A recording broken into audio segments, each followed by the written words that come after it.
कर लूं अजय, आपके पास लौट कर आते हैं। भारत की एयर स्ट्राइक से पाकिस्तान इस वक्त डरा हुआ है। भारत की एयर स्ट्राइक के डर से पाकिस्तान में खौफ है। पीओके में आतंकी लॉन्च पैड खाली करने के निर्देश दे दिए गए हैं।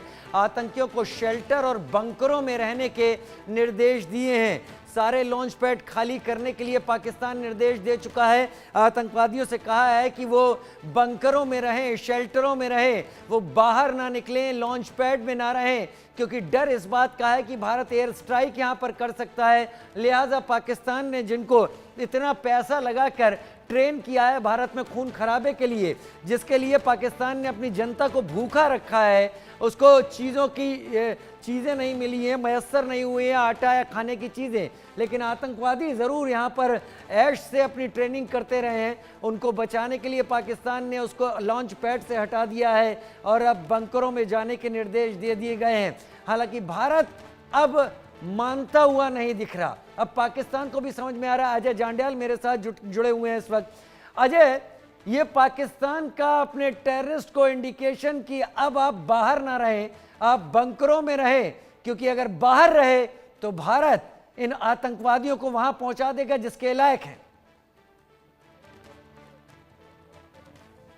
देखिए राजीव, बिल्कुल जो सूचना है उसके मुताबिक लगभग 35 के करीब ऐसे ठिकाने थे जिनको चिन्हित जो है वो किया गया था, और ये ठिकाने दरअसल ये टेरर हॉटस्पॉट थे, यानी कि वहीं पर आतंकियों की ट्रेनिंग होके उन्हें उन लॉन्च पैड्स पे रखा जाता था, जहां कुपाड़ा हो, उरी हो, किरण का सेक्टर का इलाका हो, हमीरपुर हो, या फिर पुंछ रजौरी के सामने का जो कोटली का इलाका है, इन तमाम इलाकों में लगातार आतंकी जो हैं वो लॉन्च पैड पर बैठे हुए थे। अब जो सूचना मिली है उसके मुताबिक दरअसल बालाकोट एयर स्ट्राइक के बाद, क्योंकि इस बार जो पहलगाम में हमला हुआ उसके बाद प्रधानमंत्री ने खुद कहा कि ना सिर्फ आतंकी बल्कि उनके जो आका हैं उनको भी बख्शा नहीं जाएगा, उनको भी मिट्टी में मिलाया जाएगा। उसके बाद पाकिस्तान ने उन तमाम ठिकानों को खाली करवाया है, लॉन्च पैड्स को, और इन आतंकियों को जहां ट्रेनिंग दी जाती थी इनको बंकर में भेज दिया है। दरअसल डर इनको ये सता रहा है कि पाकिस्तानी जो आतंकी ठिकाने हैं, लॉन्च पैड्स हैं या ट्रेनिंग कैंप हैं, इनको भारतीय सेना जो है वो भारतीय एयरफोर्स जो है वो कहीं ना कहीं निशाना बना सकती है। और उन्हें लग रहा है कि जैसे पिछले बार जो एयर स्ट्राइक हुई थी वैसी ही एयर स्ट्राइक जैसे बालाकोट की जगह अब हमीरपुर, कोटली या बाकी इलाकों में हो सकती है। इस चीज़ का डर जो है वो पाकिस्तान को सता रहा है, जिसके चलते इन्होंने तमाम जो आतंकी वहाँ पे सक्रिय थे, जिनको ट्रेनिंग दी गई है, उनको जो है वो अंडरग्राउंड करने की बात जो है वो कह दी है। मगर सूत्रों की माने तो लगातार पाकिस्तान की इस कोशिश का अंदेशा पहले से जो है वो सुरक्षा एजेंसियों का था, और उसी के चलते शायद अगर आप देखें तो इतने दिनों का वक्त हुआ है, अभी तक किसी तरह की स्ट्राइक जो है वो नहीं की गई है। मगर सबसे बड़ी बात यह है कि पाकिस्तान एक तरफ अपने आतंकियों को बचाने में जुटा है, दूसरी तरफ लगातार युद्ध विराम का उल्लंघन लाइन ऑफ कंट्रोल के इलाके में कर रहा है। ऐसे में वहां पर उसको इस वक्त मुंहतोड़ जवाब दिया जा रहा है, और सेना कहीं ना कहीं इस चीज़ को सुनिश्चित कर रही है कि जब भी वो कार्रवाई करेंगे आतंकियों के खिलाफ, एक बड़ी कार्रवाई करेंगे। जम्मू कश्मीर में ये कार्रवाई आतंकियों के ठिकानों को ध्वस्त किया जा रहा है, आतंकी नेटवर्क को उखाड़ फेंकने के लिए लगातार गिरफ्तारियां जारी हैं।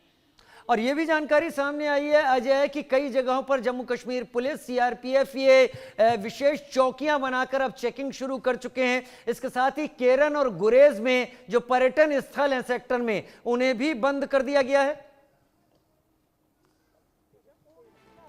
देखिए, बिल्कुल जम्मू कश्मीर में और ख़ासतौर पे कश्मीर जोन की बात की जाए तो वहाँ पर जो भी टूरिस्ट डेस्टिनेशन थी वहाँ पर अलर्ट किया गया है, वहाँ पर टूरिस्टों के जाने के लिए मनाही है, क्योंकि जो आतंकी सक्रिय हैं वो अभी भी एक्टिव हैं। और दूसरी चीज़ की, जिन आतंकियों ने पहलगाम में हमला किया उन आतंकियों की अभी तक खैर खबर नहीं मिल पाई है, वो कहाँ छुपे हैं, कहाँ गए हैं।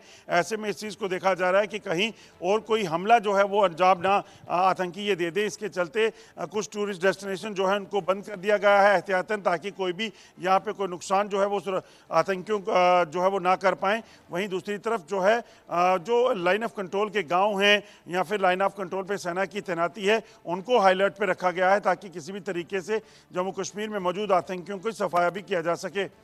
अजय जांड्याल, बहुत